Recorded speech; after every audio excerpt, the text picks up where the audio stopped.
Bonjour à tous et bienvenue à ce séminaire consacré à la définition du prix. Pourquoi travailler sur le prix? Parce que d'abord, le prix, il influence le comportement du consommateur. Et donc, si nous voudrions que le consommateur achète ce produit, quel est le prix le plus adéquat qui amène à nous ramener le chiffre d'affaires le plus optimal? La deuxième des choses, c'est que finalement, ce consommateur, il n'achète pas en fonction des dépenses que l'entreprise va avoir, ni de production, ni de distribution, ni la matière première, mais il achète plutôt par rapport à ce qu'on appelle la valeur perçue.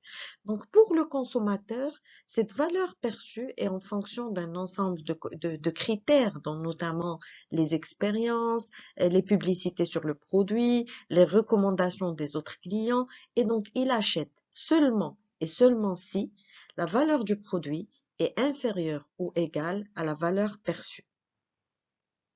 Maintenant, il y a plusieurs exceptions. C'est-à-dire que le consommateur, il peut acheter un produit tout en sachant que c'est un prestige derrière. Et là, c'est notamment les produits de luxe. Il peut acheter encore parce qu'il a peur de changer, parce qu'il est habitué à un produit et de peur de changer, il préfère payer plus cher.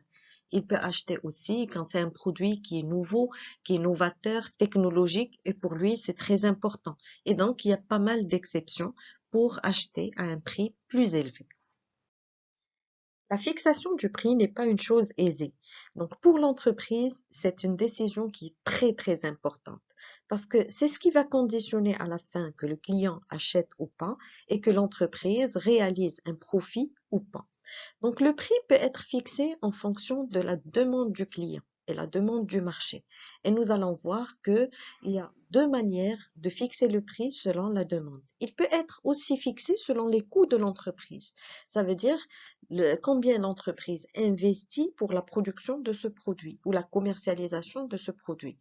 Il peut être fixé en fonction de la concurrence, quel est le positionnement qu'on souhaiterait avoir au niveau de ce marché, ou encore au niveau de la gamme du produit dont on dispose pour avoir une homogénéisation de la gamme. Pour la fixation du prix qui est basée sur la demande, nous avons deux méthodes très intéressantes justement pour connaître quel est le prix le plus optimal selon qui va satisfaire le maximum de demandes clients. Nous avons deux méthodes, le prix psychologique et l'élasticité prix. Pour la méthode basée sur le coût, il faudrait calculer les seuils de rentabilité ou encore l'indice de profitabilité. Pour les méthodes basées sur la concurrence, il s'agit de connaître quel est le positionnement qu'on souhaiterait avoir. Est-ce qu'on souhaiterait avoir un positionnement supérieur, d'égal à égal ou un positionnement d'entrée de gamme? Le prix basé sur la gamme. Il s'agit de connaître quel est le prix le plus intéressant de lancement compte tenu des produits dont on dispose déjà dans le marché. Nous ne pouvons pas nous positionner sur un haut de gamme et faire des prix supérieurs par rapport à des produits que nous avons déjà sur le marché et qui sont sur un prix qui est inférieur.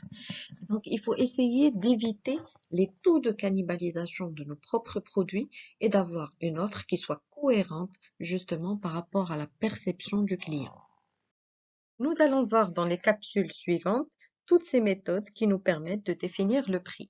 Attention, il n'y a pas une méthode exclusive, mais le fait est qu'il faudrait utiliser le maximum de méthodes pour pouvoir comparer et trouver un prix qui soit optimum et qui soit le plus rentable possible.